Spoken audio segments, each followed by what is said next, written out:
J'ai pas pu tout dire. On a pu, par la grâce de Dieu, évangéliser dans une prison, prier pour des malades dans des hôpitaux.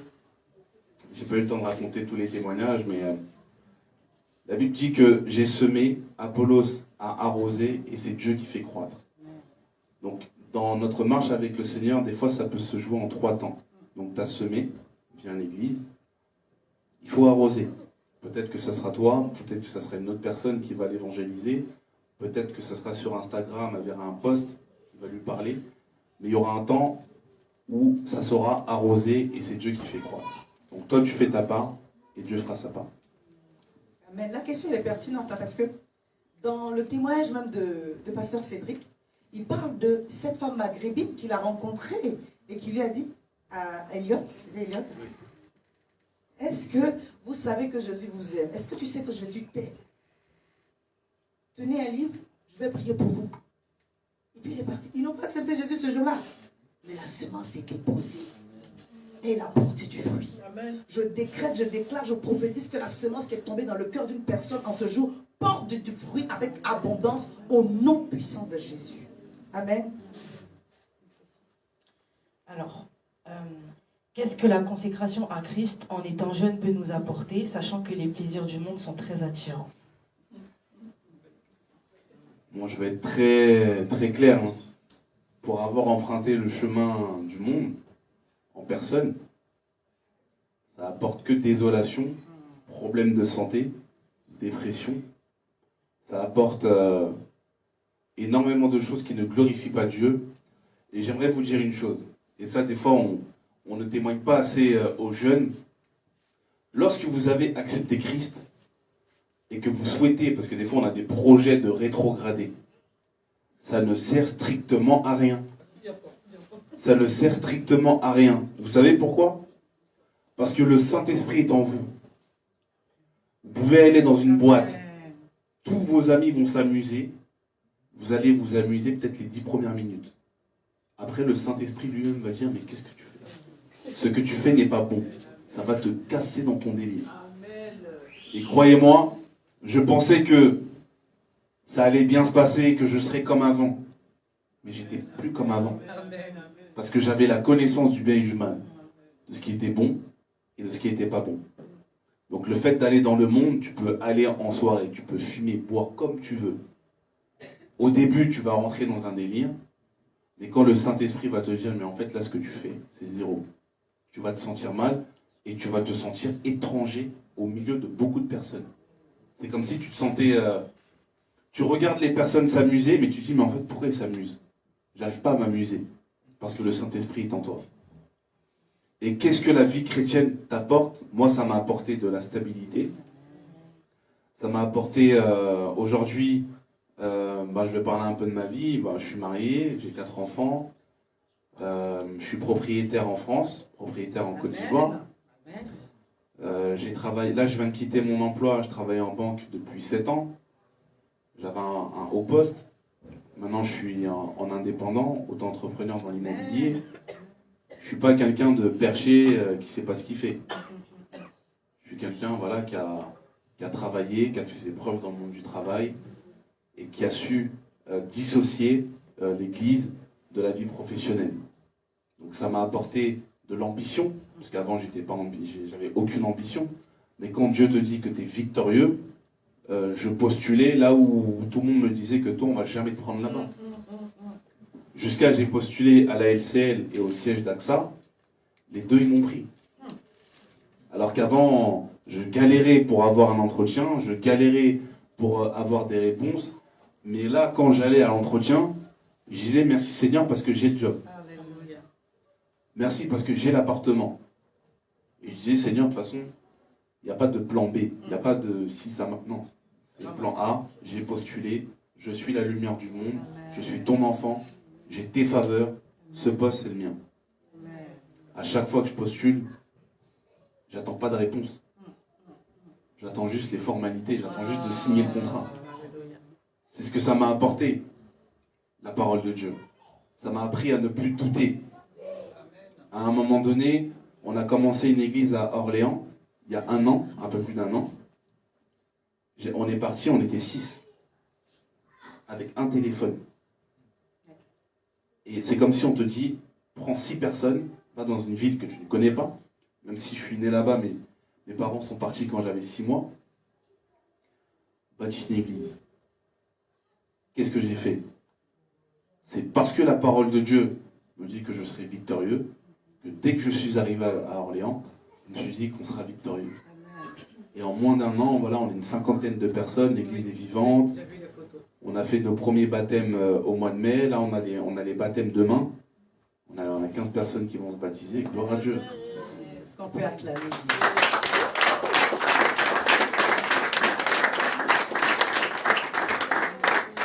Donc ça apporte quelque chose, ça apporte de la stabilité, ça redore aussi l'image qu'on peut avoir du mariage aussi. Parce que moi je me suis marié, j'avais 24 ans. J'avais 24 ans, aujourd'hui ça fait 8 ans on est mariés. On va sur notre 9e année. Donc on est jeunes, mais des jeunes vieux. Des jeunes qui ont de l'expérience. Quand même 8 ans de mariage en 2023, c'est rare. Mais par la grâce de Dieu, la parole de Dieu nous apprend aussi à être mariés d'une femme, de bien faire les choses, de respecter la femme, etc. etc. Peut-être qu'Internet diront que la place de la femme, c'est à la cuisine. Mais en tout cas, c'est pas ce que la Bible dit. Donc tranquille. Donc c'est important. Donc oui, la Bible apporte beaucoup lorsqu'on est consacré à Christ. Il a dit marié à une seule femme. Est-ce qu'on peut acclamer Jésus?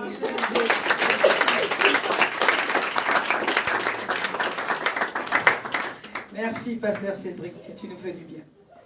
Justement, comme vous avez parlé de relations, alors comment ne pas tomber dans ce piège d'avoir une relation amoureuse au collège ou au lycée, sachant que c'est vraiment dans l'adolescence où le corps il se développe, etc. et il commence à avoir des désirs, des choses. Et du coup, comment en fait ne pas tomber dans ce piège-là? Comment ne pas tomber? Dans un premier temps, il faut être enseigné. Parce que lorsque tu es enseigné, tu sais dans quoi tu mets le pied. Parce que lorsqu'on parle de désir, c'est quelque chose de normal, entre guillemets, pour un adolescent, quelqu'un qui est au collège, au lycée. Cependant, pourquoi il faut être enseigné? Parce que les actes qu'on pose ont des conséquences.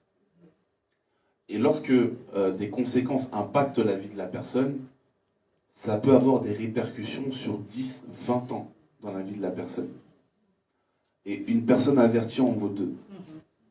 Et lorsqu'on est jeune, et c'est ce qu'on va faire nous à Orléans au mois de novembre, on aura notre conférence sur le mariage, où il y aura 3 couples pastorales qui vont chacun donner leur témoignage, qui ont beaucoup d'années dans le mariage, pour donner des conseils à la jeunesse, afin qu'ils ne fassent pas les mêmes erreurs qu'on a pu faire nous.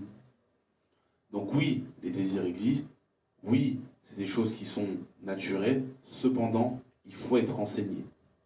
Il faut être enseigné, et le jour où Dieu va te bénir avec ton mari ou ta femme, crois-moi, ce sera une bénédiction qui va même dépasser ce que tu espérais. Et lorsque tu te seras préservé, arrivé au mariage, tu diras, ça a valu le coup que je me préserve.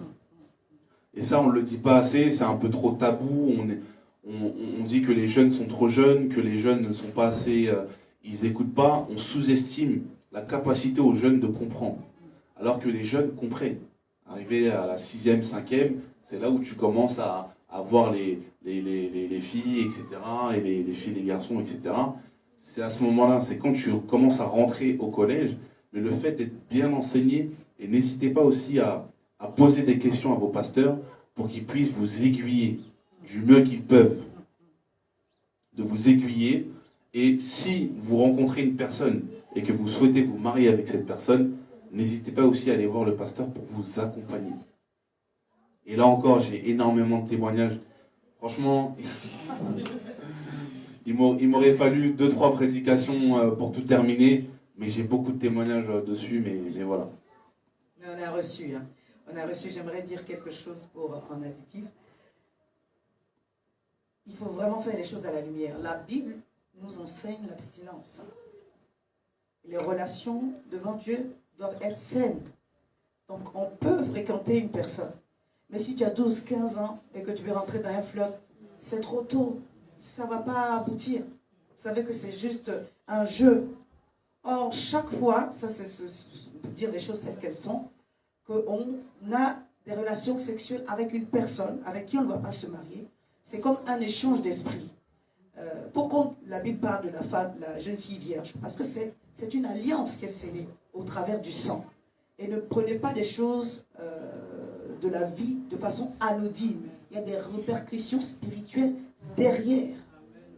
Il y a des actes que vous posez qui engendrent des conséquences derrière.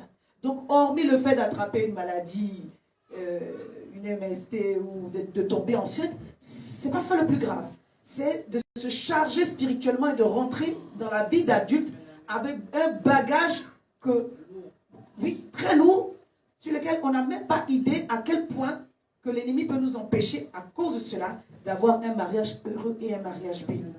Donc l'abstinence que la parole de Dieu nous enseigne, c'est pour notre propre bien. Quand il a dit à Adam et Ève de ne pas manger le fruit de l'arbre défendu, ce n'était pas juste pour les punir, mais c'était pour voir aussi leur obéissance jusqu'à quel point. Parce que à partir du moment où on sait ce qui est bien et ce qui est mauvais, Dieu lui derrière va nous donner la capacité de faire ce qui est bien et la capacité de ne pas faire ce qui est mauvais. Si Dieu vous demande, à vous les jeunes, de rester dans l'abstinence ou de vous garder pur, c'est qu'il vous donne aussi la capacité. À ce moment-là, vous approchez du pasteur, mes hormones sont en train de me fatiguer. Oui, faut être honnête.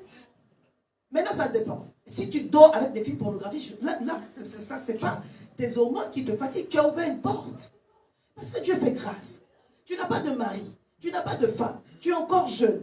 Et Dieu dit, vis dans la sanctification. Il doit t'aider, sinon il est méchant. Ou bien?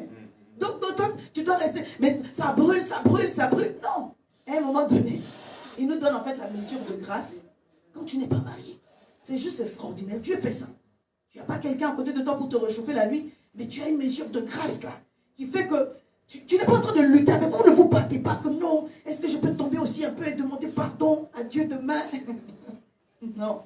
Le Seigneur est en train de te préserver. Jeunes gens, vous avez vaincu le malin. Vous avez la capacité, par le Saint-Esprit en vous, de dominer vos émotions et de dominer vos pulsions. Je parle de dominer les émotions, de dominer les pulsions. On a cette capacité-là. Si Dieu dit, reste dans l'abstinence, reste dans la chasteté jusqu'à ton mariage, tu peux, c'est faisable. Et que le Seigneur nous aide, que le Seigneur vous aide. Amen. Et j'aimerais aussi ajouter quelque chose. C'est important de communiquer. Quand je dis communiquer, c'est que quand on est jeune, on pense que on va se marier forcément à 38 ans, à 35 ans. On se dit c'est long. Là, je suis dans un problème, je trouve pas d'issue. Mais on peut se marier jeune et avoir un mariage qui est dans des bons fondements. Amen. Et qui va vers la bonne direction. Amen. Donc elle avait 23 ans, j'avais 24 ans. On s'est mariés, 8 ans plus tard, on est là. Donc ce n'est pas... Certains vous donneront des témoignages, oui, je connais quelqu'un, elle s'est mariée, au bout d'un an, ça s'est cassé, il y a eu tel problème, il y a eu tel problème. Les gens vont vous dire ça. Mais si nous, on devait écouter les personnes qui sont venues nous voir la première année de mariage, ils ont dit, oui, si vous passez le cap des 3 ans, c'est que c'est bon. Après, il y a quelqu'un qui dit, oui, si vous passez le cap des 5 ans, vous êtes en sécurité. Après, une autre personne me dit, si vous passez le cap des 7 ans, c'est que c'est bon. Et il y a des gens qui ont 15 ans de mariage qui divorcent. Donc, il n'y a pas vraiment de règles à proprement dit, mais tout va dépendre de l'enseignement que vous avez reçu et l'enseignement que vous mettez en application. Et voilà. Et on n'est pas trop... On peut se marier jeune et avoir un bon mariage et qui tient. Est-ce qu'on peut acclamer Jésus pour ça?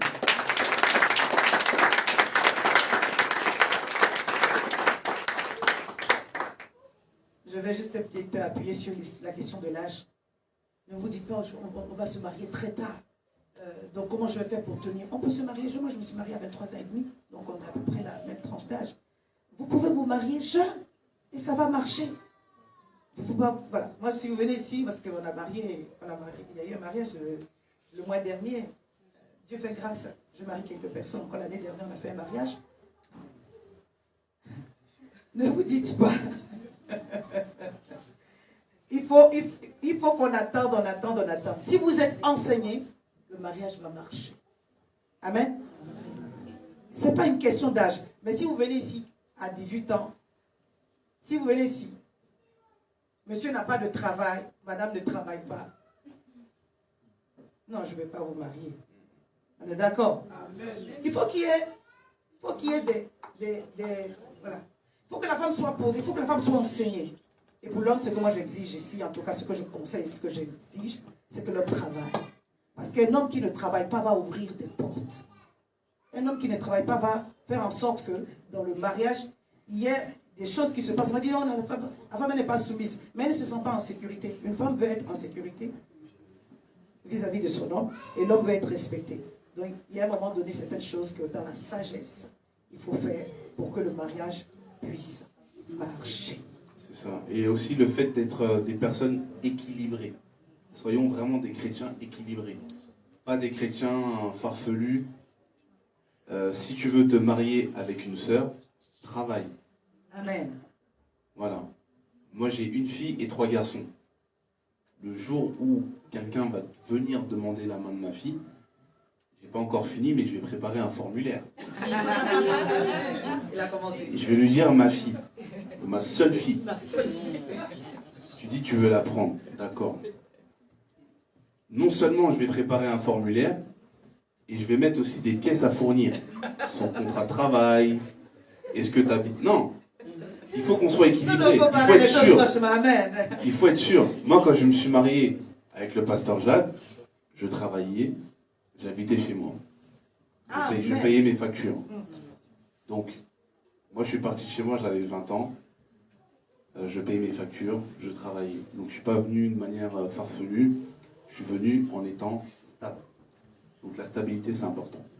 Amen. Est-ce qu'on peut acclamer Jésus?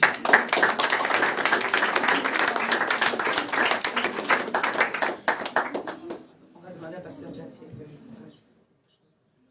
Vous avez tout dit. Voilà.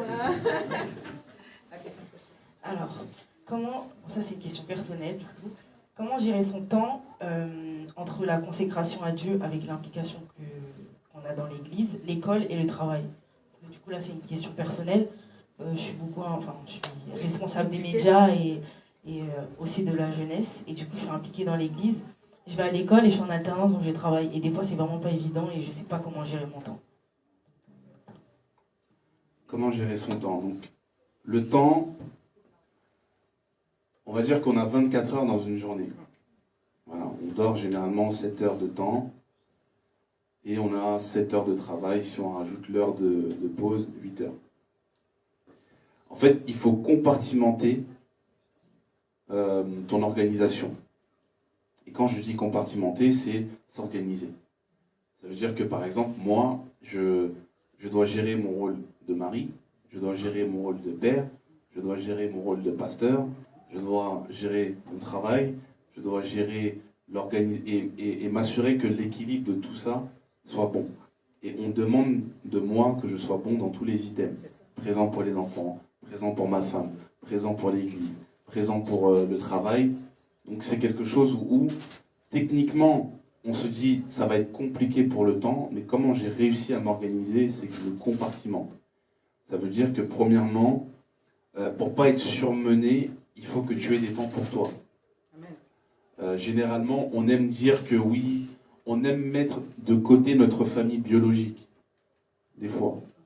Alors que des fois, c'est aussi bien d'être au sein de sa famille biologique, d'échanger avec eux, de prendre un temps pour toi, de prendre peut-être 1 heure pour les médias, de prendre peut-être 1 heure pour te reposer, pour méditer la parole, vraiment compartimenter, enfin t'organiser. Parce que si tu t'organises pas, en fait, les circonstances dans lesquelles tu es, ça va influencer ou donner le rythme à ton planning. Alors que le rythme de ton planning, c'est toi qui dois le donner. Par exemple, ok, lundi, mardi, je m'occupe des médias. Fin de semaine, je ne m'occupe pas. Mercredi, jeudi, je vais m'occuper de la jeunesse. Vendredi, c'est mon jour off. Et vendredi, tu te détends, tu fais ton truc. Voilà. Donc, vraiment compartimenter, te mettre des jours off, te mettre des journées d'action et avancer. Amen. Est-ce qu'on peut acclamer Jésus?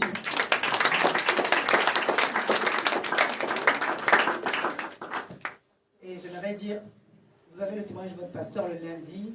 Je dis à tout le monde, vous m'envoyez des messages. Shalom, pasteur, sois béni. il n'y a pas de sujet de prière. Ça aussi, c'est une urgence. Parce que c'est important. La loi du repos. C'est Dieu, la Bible dit qu'il a fait le monde en 6 jours, le 7e jour, il s'est reposé. Et si Dieu se repose, toi, tu es qui? Donc, quand on met l'équilibre, ça nous donne la force. Amen. J'ai vu aussi le témoignage de Pasteur Jade sur Internet par rapport à son diplôme de pâtisserie. Est-ce que vous nous donnez son témoignage, comment elle gère tout ça avec l'activité pastorale? C'est pas simple pour nous les femmes. Parce qu'un homme gère différemment, il a une grande responsabilité. C'est une grande charge d'être un père. C'est lourd, c'est lourd. Et des fois, on n'a pas toujours compris les hommes. C'est pour cela qu'on va faire la conférence des hommes à Mission Restauration. Est-ce que tu vas acclamer Jésus? Le pasteur Jade va nous donner son témoignage en tant que femme, en tant que pasteur, en tant que mère. Alors, ça a commencé parce que après le Covid, c'était pendant le Covid. J'ai arrêté de travailler parce que j'étais enceinte. Et avec le Covid, ça tombait bien, parce qu'on a déménagé très loin. Donc, du coup, j'ai donné ma démission. Je suis restée à la maison et j'avais pas envie juste de rester à la maison. Donc, du coup, je me suis dit, je vais me lancer dans la pâtisserie. Parce que je commençais à faire des gâteaux et on me disait souvent, ah, tes gâteaux ils sont bien, tes gâteaux ils sont bien. Surtout mon mari. Et du coup, je me suis lancée dans la pâtisserie. Donc, en étant enceinte, j'ai commencé à faire une formation de pâtisserie, donc le CAP.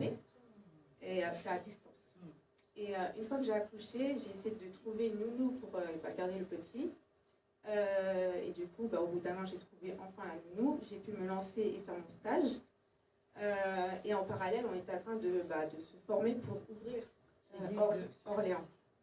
Donc moi, je suivais des cours aussi de l'église le dimanche pour pouvoir après vraiment ouvrir à Orléans. Je suis allée juste peut-être 2 ou 3 fois aux évangélisations à Orléans. Parce que avec le planning, je ne pouvais pas, puis les enfants, c'était pas possible. Du coup, je me mettais toujours un temps, j'essayais de faire, là, je vais me consacrer au CAP, là, je vais m'occuper des enfants. Là, voilà. Comme il a dit, c'est toujours, voilà, on divise, on ne mélange pas tout en même temps. Et du coup, j'ai fait mon stage, et puis 2 semaines après, j'ai repris le travail. J'ai voulu reprendre quand même le travail, subvenir quand même aux besoins de la famille, ne pas être la charge. Voilà, c'est ça. Puis j'ai trouvé un superbe travail qui consiste en fait à... Je suis secrétaire comptable, mais en fait c'est dans un internat et placement familial. C'est des enfants qui ont été maltraités, qui ont été abandonnés. Et du coup, ça me tient à cœur de travailler là-bas. Et vraiment, c'est super. Et du coup, je fais la pâtisserie. Je travaille, je gère les enfants, et pasteur aussi le dimanche, à gérer un petit peu tous les besoins. Et épouse, est-ce qu'on peut acclamer le Seigneur?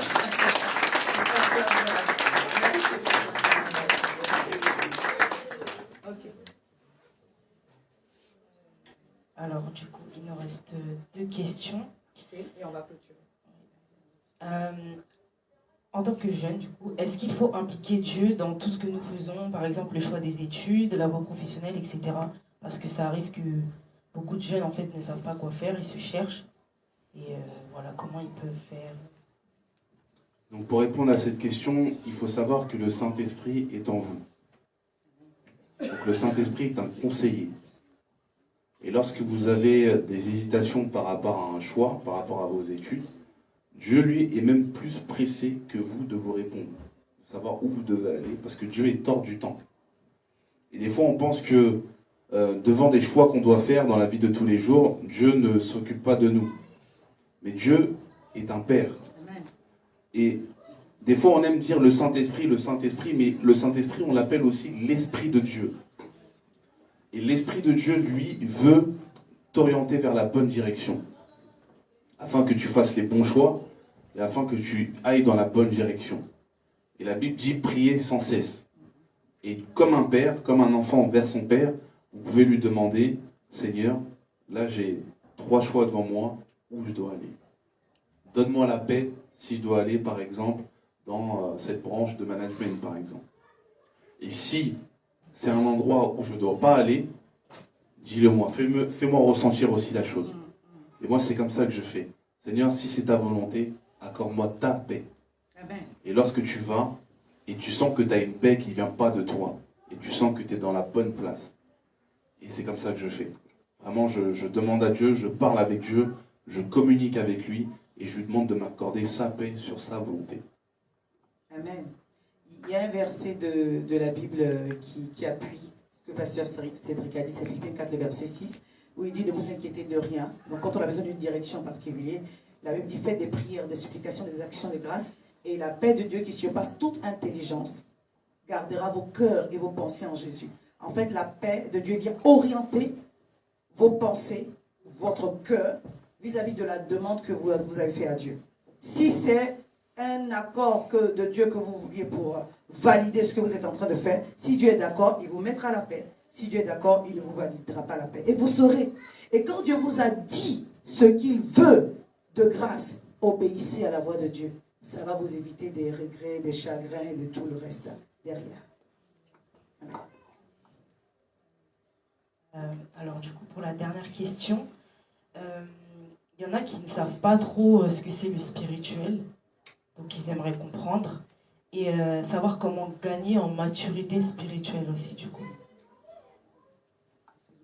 Sois un peu plus clair dans ta question, quand tu parles de spirituel, c'est-à-dire qu'est-ce que, en fait, tout simplement le spirituel, quand par exemple, tout à l'heure, tu as parlé de conséquences quand on a des relations en mariage, mis à part physiquement, oui. Spirituellement, en fait, il y en a qui ne savent pas ce que c'est. Et du coup... Donc lorsqu'on parle de spirituel, tu as ce qu'on appelle le physique, donc ce qu'on voit, donc la table, les chaises, etc. Et tu as aussi la notion de spirituel. Donc lorsqu'on parle d'esprit, l'esprit, c'est lorsque tu reçois le Saint-Esprit, tu as le Saint-Esprit qui est en toi. On ne le voit pas, mais il est en toi. Ce qu'on voit, c'est un corps.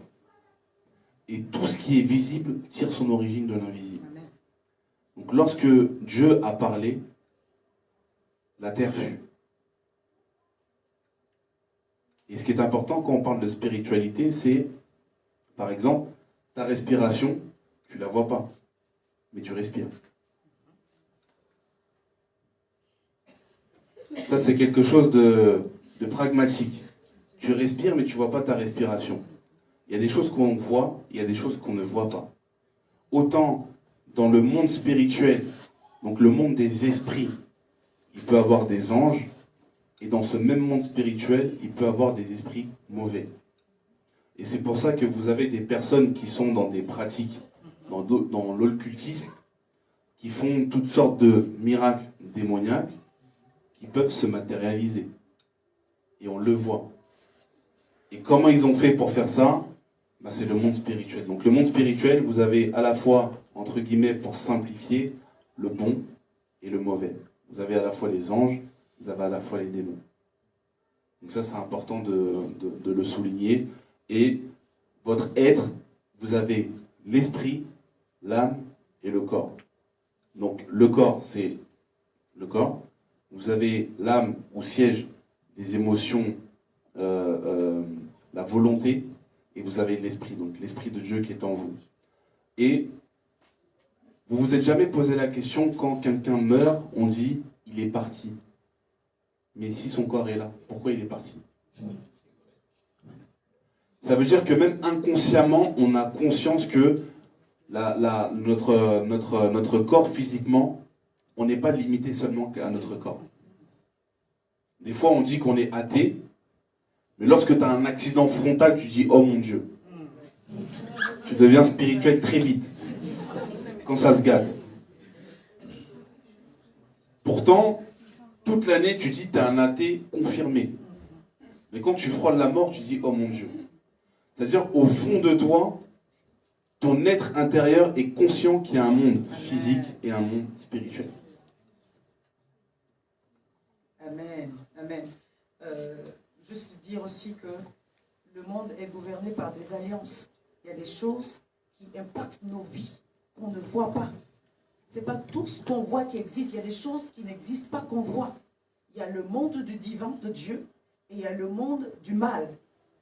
Et si le combat de David et de Goliath, c'était qui était derrière toi? Quand David s'est approché de Goliath, il dit, mais qui est cet incirconcis en d'autres termes? Qui est ton Dieu? Avec qui tu as fait alliance?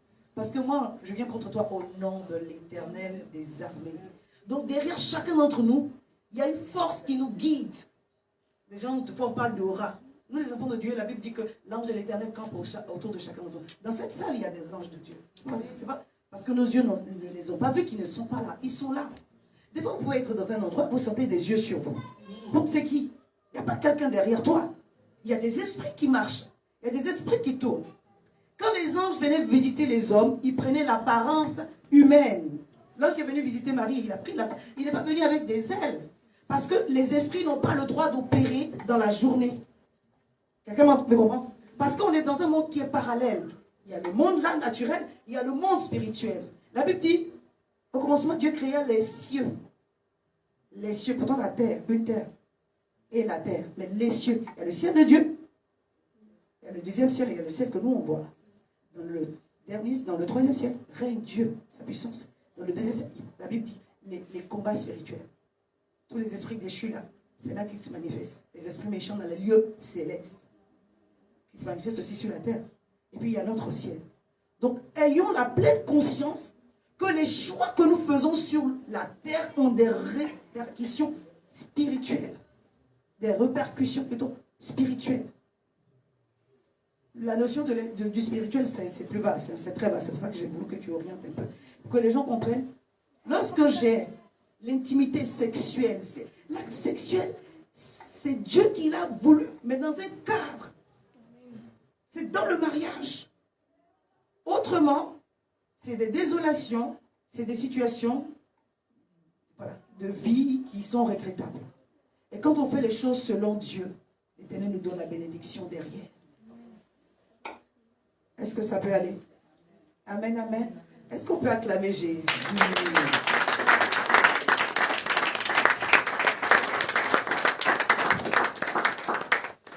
Je vais laisser le mot de fin à Pasteur Cédric, Pasteur Jade, et on va faire la prière de clôture. C'est bon? Super. Donc le mot de la fin, j'aimerais vous dire, restez vraiment attachés à Jésus. Et autre chose, Dieu veut vous utiliser personnellement. Afin de faire avancer son royaume, il ne faut pas croire que vous n'êtes pas assez haut spirituellement pour faire. La Bible dit, voici les signes qui accompagneront ceux qui auront cru. Avancez et les signes, les miracles vous accompagneront. Et encore une fois, dans une église, on bâtit. On peut vous raconter des témoignages, mais soyez vous-même le témoignage. Amen. Si éventuellement, Pasteur Jabin. Vraiment, comme il dit, votre témoignage sera aussi votre force. Ça sera votre force, ça sera votre expérience. C'est bien d'écouter tous les témoignages que nous, on peut vous apporter, mais votre témoignage sera le plus important. C'est vous qui allez vivre votre témoignage et qui allez vivre cette expérience avec le Saint-Esprit et le Seigneur. Donc vraiment, prenez un peu de chaque histoire, mais consacrez aussi votre temps à Dieu pour vous et pour votre témoignage plus tard. Et c'est votre témoignage après plus tard qui sera essentiel pour quelqu'un, qui va aider quelqu'un, qui va vraiment apporter la vie d'une personne. Moi, je sais qu'au début, je pensais que mon témoignage ne valait rien. Alors qu'aujourd'hui, je sais que dès que je parle ou que je peux essayer d'expliquer ce que moi j'ai vécu, ça apporte quelque chose à une personne qui vit dans cette situation. Donc voilà, même si vous écoutez, vous dites non, mon témoignage ne sert à rien, c'est pas vrai. Tout témoignage a son histoire et elle est sacrée. Voilà. Amen. Est-ce qu'on peut acclamer Jésus?